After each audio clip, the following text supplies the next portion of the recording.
Assalamu alaikum. Welcome to the series of lectures on advanced computer architecture. In our previous lectures up till now, we have discussed different techniques of CPU design or processor design. Now we started with different processors like SRC and then developed how to improve the throughput by using techniques of pipelining, superscaling, or using a VLIW. In all these cases, we needed to have control signals. Now, whether it is a simple processor with a fetch and execute concept, or it is a pipeline processor, or it is a superscaler, or it is a VLIW processor, in all cases, we need to have these control signals. In one of our earlier lecture, we discussed that we could generate these control signals by having a simple combinational logic, and that was just called a hardwired technique of generating these control signals. For example, you remember that for writing into the register, we need to activate a control signal. Similarly, for putting the data from a register onto the bus, again we need to activate and enable a tri-state buffer. In the case of the hardwired logic, we just said that we had a timing generator, and that was an input to a combinational logic, and this combinational logic generates all the desired or required control signals. Now, that's not the only technique which we could follow. There is an alternate technique, and that is called microprogramming. Today, we are going to discuss the microprogramming technique or microcoding. Now, you should not confuse it with a microcontroller. A microcontroller chip itself is a processor. We are today looking into how to design a control unit. And as a conclusion, we just say that there are two techniques. One is the hardwired technique, and the other one is a software technique which we call the microcoding or microprogramming. Now, if we compare these two techniques, the hardwired technique is usually faster.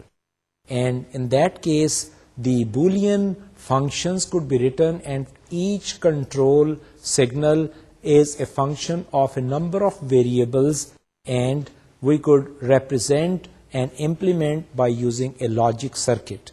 However, this would be a tedious job and inflexible. It's not so flexible if a designer would like to update or introduce some new control signals, or for example, for SRC processor, if we introduce a pipeline and a number of stages are to be included, then the complicated Boolean equations need to be written, minimized, and then implemented by using an appropriate logic.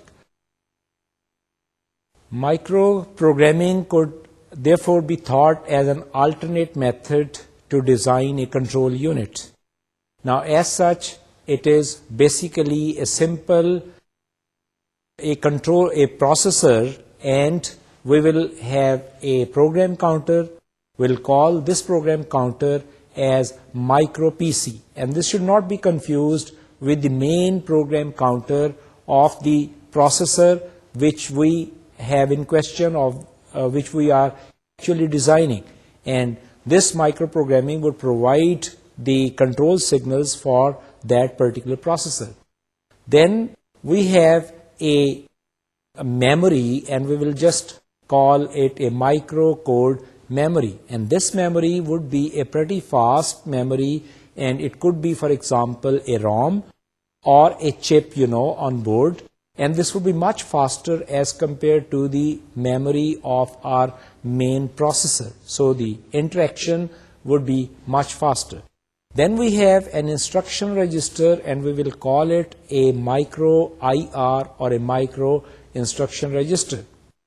The standard technique of fetch and execute would be implemented. So this would mean that an instruction from the memory, the micro memory, would be fetched, and what is fetched, that would represent a set of control signals. We will illustrate that and see that with the help of a block diagram shown in the next slide. The slide shows the block diagram of a micro-coded control unit. Now, as we said, we have a micro PC which would point to the address in the microprogram memory from where the data is to be fetched. Now, there is an increment, and this would increment and point out to the next address. In a normal sequence, the increment in this case would be 1, because we are going to read in a sequence. For example, if the first address was 200, then the increment by 1 and next address indicated would be 201 in a normal sequence. Now, the output of the microprogram memory would be loaded into a micro IR or micro instruction register, and that would actually contain the set of control signals along with some other bits which we are going to explain. At the input of the micro PC, we have a multiplexer. This is a 4-to-1 MUX for giving us a flexibility of choosing the source of the program counter. It's not always that we need to go in sequence and increment always and point out to the next address. There would be certain situations where we need to have the address dictated by opcode read, for example, a PLA, just starting address from opcode. Or we could have a branch, and this could be dictated again by a certain condition. We could have an external source which could dictate the address. So therefore, the multiplexer has 4 possible inputs, and therefore, depending upon certain conditions, either the micro PC could be loaded with the next address, or the starting address could be read from the opcode, or it could be an external source, or it could be a branch which would be dictated by the micro IR contents. So therefore, as a summary, a simple micro-coded controller has a multiplexer, micro PC, microprogram memory, and micro instruction register. Now, all these activities need to be controlled, and we have a microprogram controller which is shown as a block on the right side of the block diagram. Input to this would normally be a clock, and there could be certain other conditions or certain other inputs. We'll see that in more detail in the later slides. Micro IR primarily would be a register having 3 different parts of information. There are M bits which would indicate the address field, B bits indicate the branch control field, and C bits control signal field. Now, we actually need these control signals which could be like PC out or to activate some other registers. So this could be, for example, 28, 30, and so on.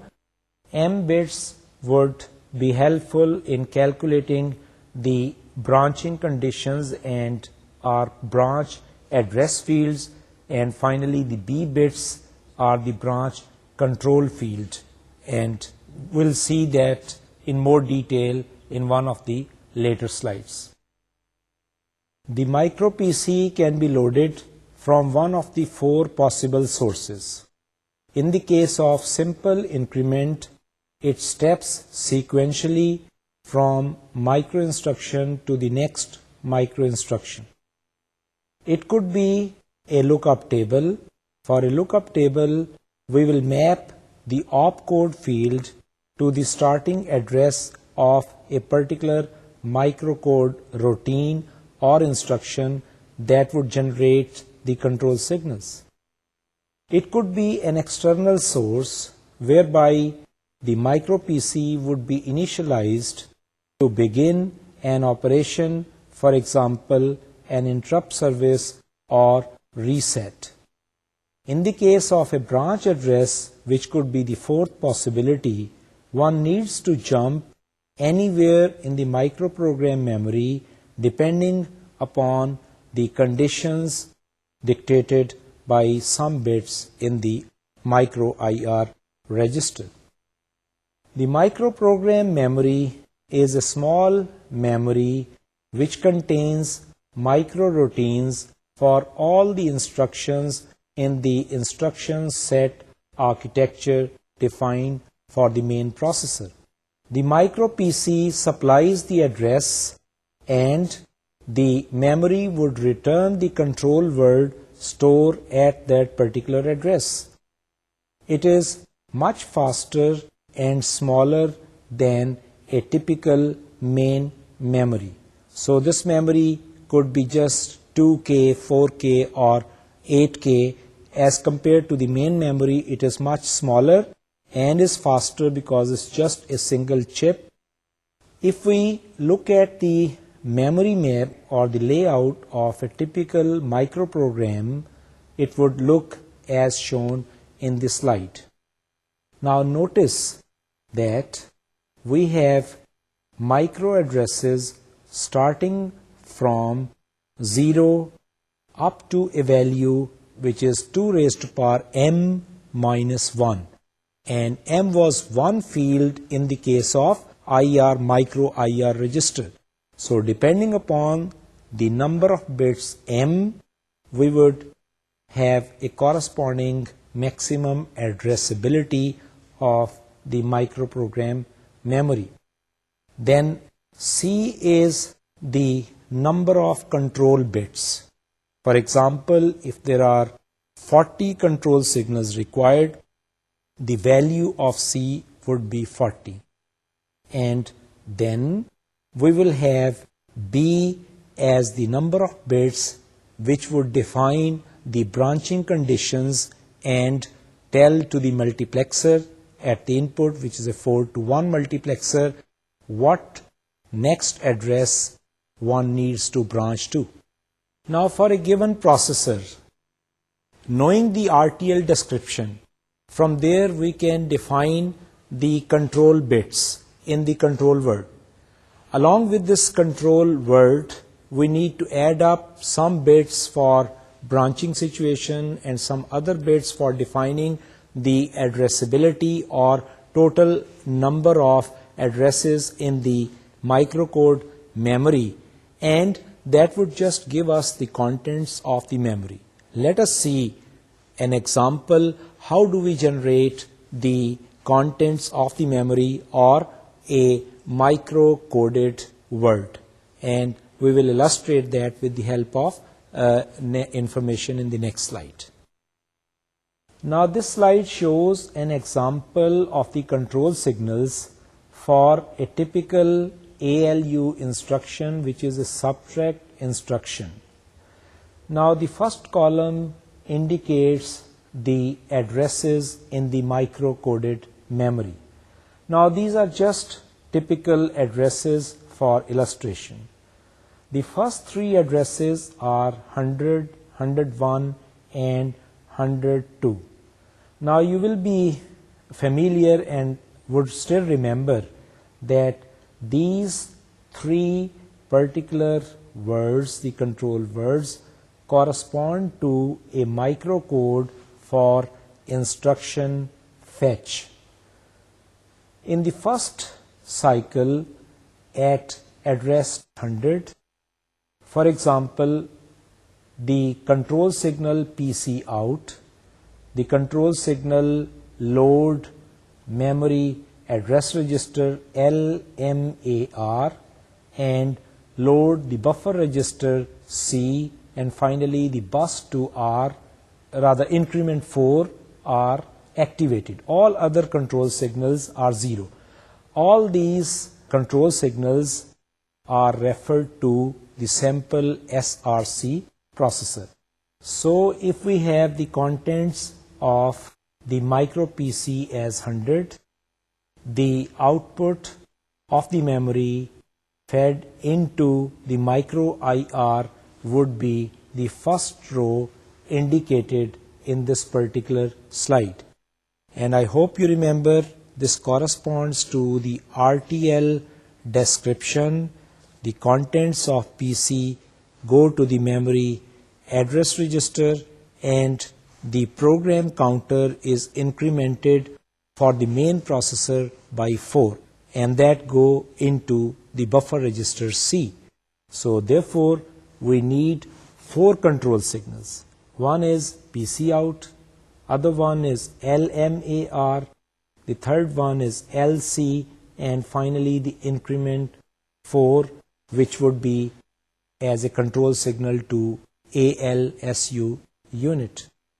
Now the next instruction is fetched from address 101, and the control signals activated are Cout, LPC, read, LMBR, and MAR out.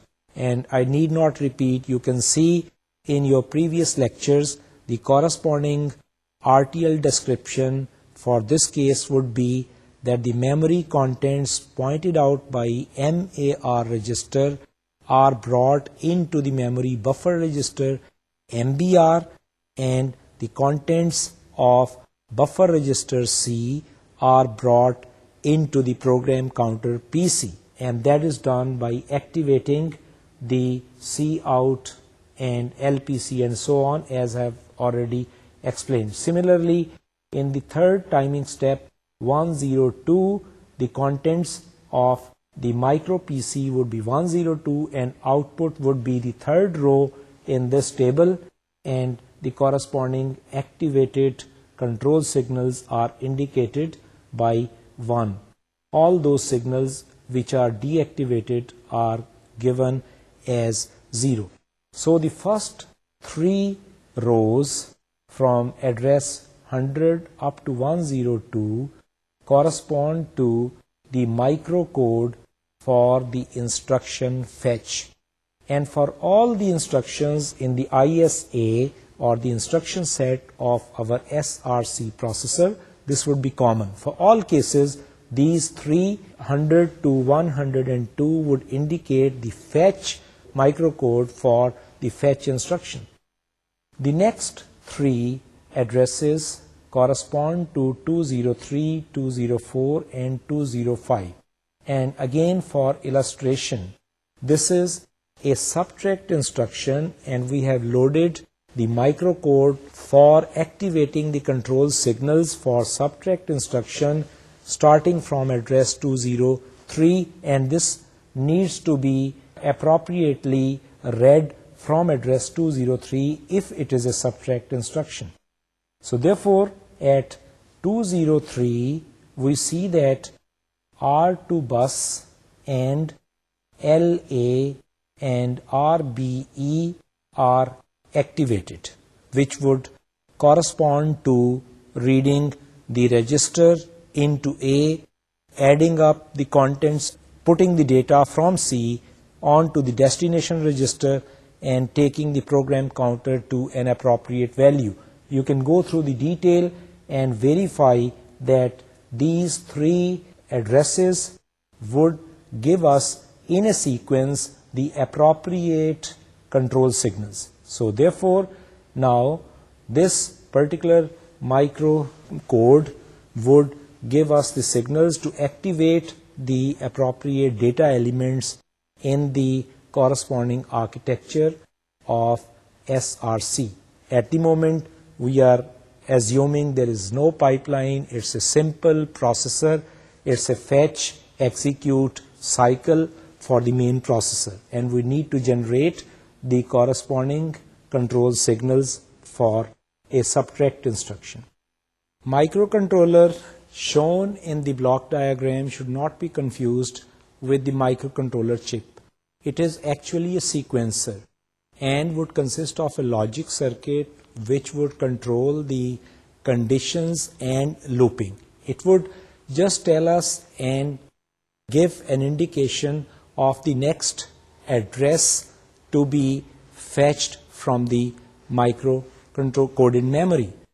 Now, the input to the sequencer or the microcontroller would be a number of bits from the micro IR register, which we called B bits.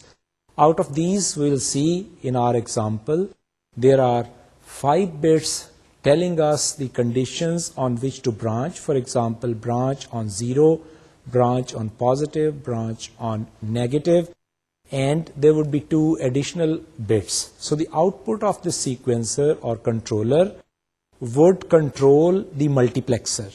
And as we said, it's a 4-to-1 multiplexer, and 2 bits would control which particular condition is to be implemented, whether it's a branch or it is a conditional branch, it is an unconditional branch, and this we will see in more detail in the following slide. The slide shows the branching control in our sequencer. Now just look in the micro IR register. We have indicated the leftmost, the most significant 7 bits. The most 2 significant bits are used for MUX control. If these 2 bits are 0, 0, it would mean increment micro PC to point out to the next instruction in sequence. Now, if the bits are 0, 1, it would indicate a PLA. 1, 0 would indicate external address, and 1, 1 would correspond to branch address. As we have seen and clarified in an earlier slide, that there are 4 possible inputs to the MUX, and the MUX has 2-bit control as an output of the sequencer, and it would dictate the source of the input which is passed on to the micro PC. So the simplest case, when there is no conditional bit being considered, the 0, 0 output would indicate that incremented contents of PC are fed back to the PC to increment it by 1. The next 5 bits in sequence correspond to the branching conditions, and these are in the same order: branch on negative, branch on positive, branch on 0, branch on not 0, and branch always. Now, one thing is to be noted, that there are 2 0 flags in this case. One is Z flag and the other one is N flag, N indicating negative and Z corresponding to 0. Now, we may note that the 0 flags N and Z are not explicitly available in our SRC processor. However, we could make the equivalent flags from the other 2 variables like con and n equal to 0 and create the equivalent conditions. From this microcontroller or the sequencer, we will just be able to get the 2-bit output depending upon the conditions, and we will have the 2-bit output either 0, 0, 0, 1, 1, 1 or 1, 0. We'll see that in more detail in one of the following slides. Now this slide shows 4-to-1 multiplexer. It has a 2-bit control, and as we said that these 2 bits would dictate the source at the input of the multiplexer, which would be passed on to the micro PC. For example, for 0, 0, the corresponding output would be increment micro PC. So the rightmost input indicated as an output of the increment block would be passed on through the multiplexer on to the micro PC. Now if the MUX control bits are 0, 1, then opcode from the IR would be passed on, and that would dictate the next address. Like if we had a subtract instruction, then we will point to address 203 as given in one of the earlier tables. So would be for other instructions like add and so on. For each instruction, the address would be specified based on the opcode, and that is indicated from IR as an input to the multiplexer, and that would go to micro PC. Now the third option, which is 10, corresponds to the external address, which, as we said, could be a case when we need to interrupt or we want to serve an interrupt routine. Finally, 11 would correspond to the branch address, and based on the 5 conditions given in the previous slide, like branch on plus, branch on minus, branch on 0, and so on.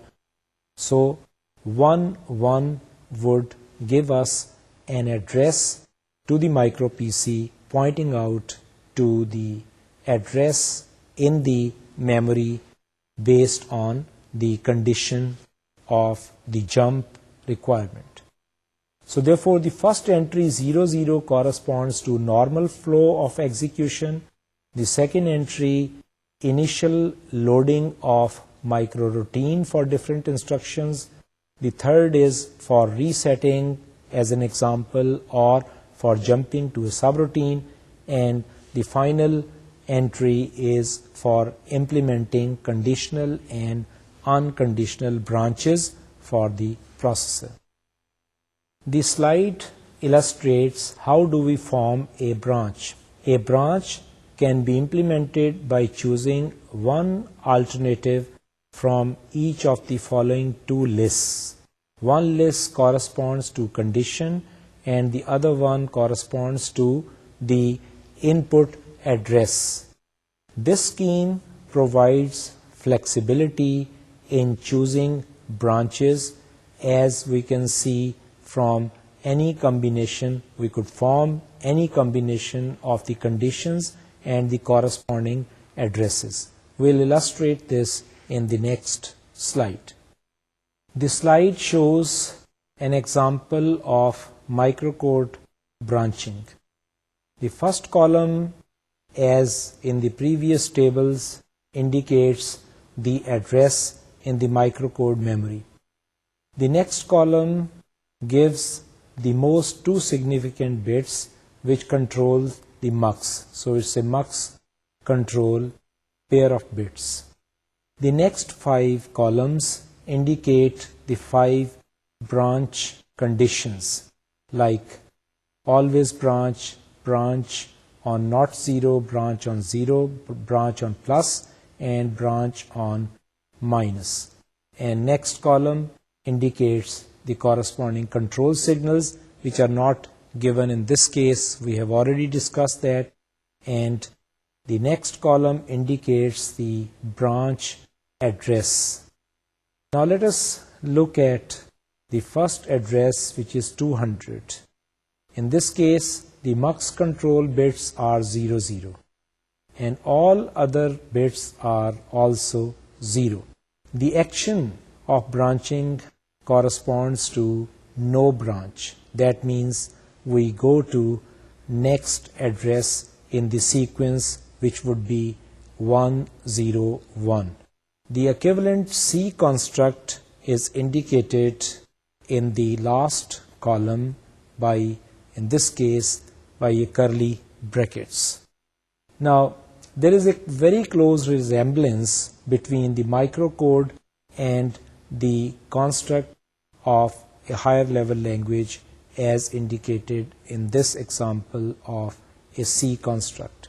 The next address 201 indicates the MUX control bits as 01, and the branch is a bit 1, all others are 0. And this would be always branch. So the action would be, we go to the output of the PLA, and the construct would be, after the action, semicolon would mean next is go to the initial address. So the initial address is given in the programmable logic array, and through that we can access the starting address where we want to branch. So it's a always branch. The next address 202 with MUX control bits as 10, and we have a condition branch on 0. So the third bit BRZ is a 1 in this case, and that indicates to external address if the Z flag is set. So therefore, if Z is true, then go to external address, which is one of the inputs to the multiplexer. The next entry is with address 203, and all the rest of the 3 entries correspond to MUX control bits as 1, 1. And we have branch on negative, so therefore we say in this example the branching address is 300. Branch to 300 if N flag is set, otherwise go in sequence to the next address, which is 204 in this case. Similarly, for 204, we have a jump or branch to 206 if N is false. N, or otherwise we go to the next address, which is 205. And last entry is 205, which corresponds to branch to 204, and this is just a while construct in equivalent C. Now the previous table has indicated some examples of branching. Now you can notice that there is a lot of resemblance between the microcode and the higher level languages. Now we could have all similar constructs, for example, if, then, or, while. We could implement these constructs in microprogramming.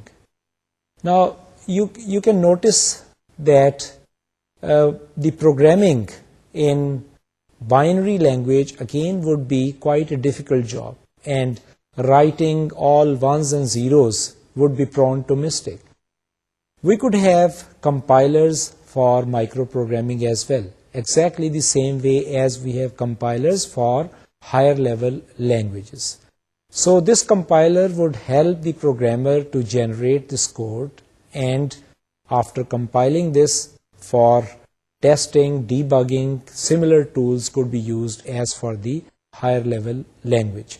So using a compiler for microprogramming would be an obvious choice, and it would not be feasible to program straight away in binary or in hex. In our last example of microprogramming, we provide all the control signals straight away to the destination.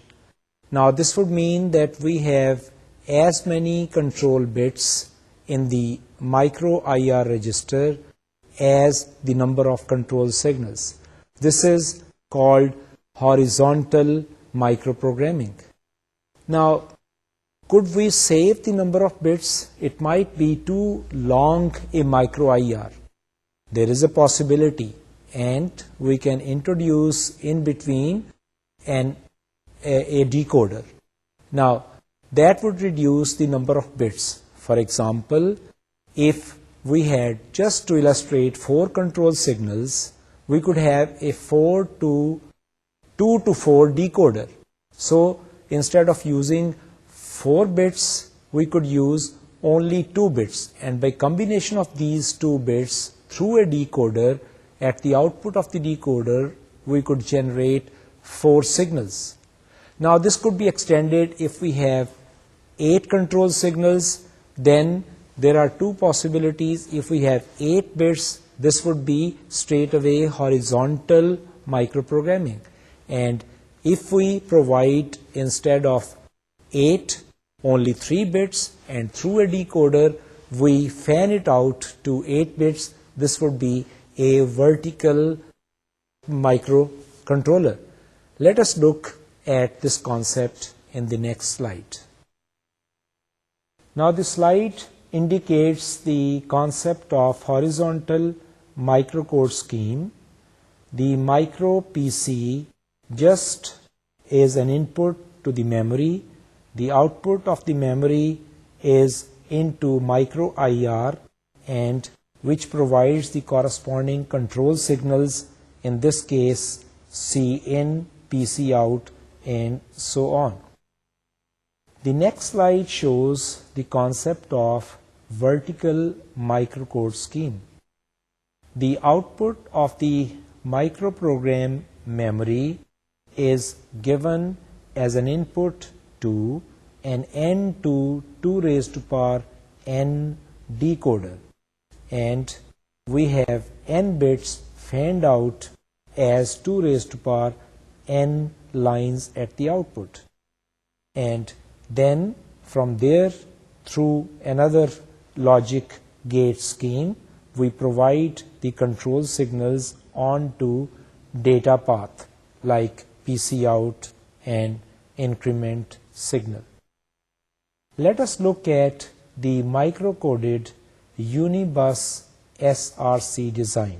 We discussed the Unibus in our earlier lectures. To remind you, we just repeat that slide from the earlier lectures, which shows the Unibus data path implementation, indicating the internal bus, the control signals and registers along with the external CPU bus. Then we had the hardwired control unit for SRC. Just for illustration, this has also been repeated based on the opcode and a 5 to 32-bit decoder. We generated different corresponding opcodes starting from 0, which is no op, up to 31, which is a stop signal. And we also got the addressing scheme through the logic, and this is repeated just for the sake of reference. For the microcoded control unit for SRC, we need to provide an SRC sequencer, which is written again as an SRC microcontroller. The SRC microcontroller would control and provide the output signals for handling exceptions and resets as well. Since the SRC does not have any condition codes, we use the CON and the N signals instead of the N and Z flags to the control branches, and that is shown in the next slide. If you compare this slide with one of the earlier slide for a general case where we had N and Z flags, now we have replaced this with CON and N is equal to 0 conditions. Now these conditions would exactly simulate the corresponding branch. With N equal to 0 would be always branch, with N equal to 1 and CON equal to 0, along with the MUX control that shows the sequencer for SRC. The output of the sequencer is fed as an input to the 4 to 1 multiplexer, and as usual we have 4 different possible input addresses provided to the micro PC through the MUX. Let us look at some of the microcodes for some typical instructions. This slide shows the microcode for shift left instruction for SRC processor. The signals for instruction fetch are not shown here, as these are the same for all instructions, and we have already discussed that with reference to a subtract instruction in our previous slides. For the shift left, micro PC would fetch at the output micro IR, which is shown in the first line. The output bits for MUX control would be 00, and all other condition bits are 0. In this case, we fetch from the IR least 5 significant bits, which is a count to register named as small n. In the next address 201, we have a branch with n equal to 1.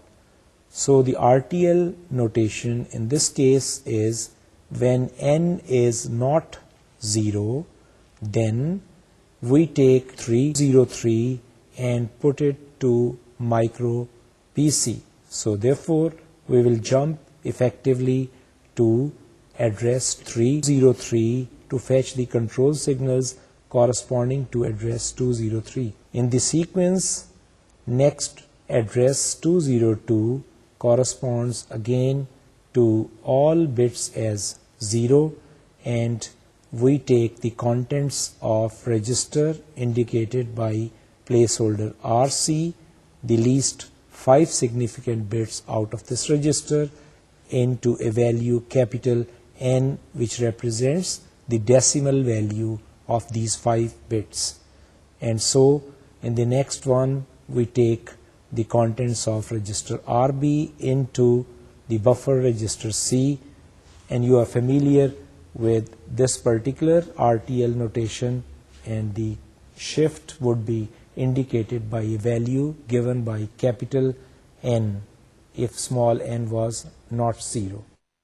So finally, the shifted contents are stored into register RA from the buffer register C, and the micro PC is loaded with again the starting address of 100, which is a fetch next instruction pointer. Microprogramming is not a new technique and was started as early as in 60s. Now, in order to have at that time more efficient microcoding, there were different updates and versions or alternates to microcoding. Some of the examples are, we could have ORing or OR-bit, then nanocoding or using a writable memory, and some other techniques of using subroutines for the microcoding. The bit ORing technique can be considered as a method of computing multi-way branches in a single step. In these designs, there are control fields within the micro instruction word that OR bits into the micro instruction address, causing a branch to one of several addresses depending on the bits ORed.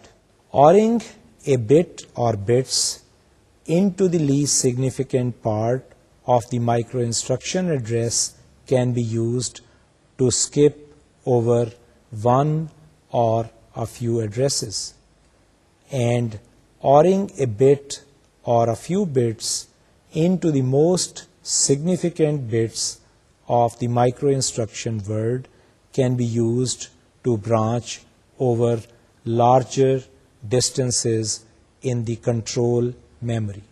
The nanocoding technique was also popular and was employed to save the microcontrol program memory. The idea is similar to what we have discussed earlier as a horizontal or vertical management, and intermediate decoders could be used. The MC68000 processor employed a nanocoding approach in order to save, control, store memory bits. The organization of the memory could be changed and could be used as a combination of the vertical and horizontal management. The third technique is the writable control stores. The designers of the first VAX machine in the middle to late 70s were caught between the cost of the memory and the desire to implement as many instructions as possible.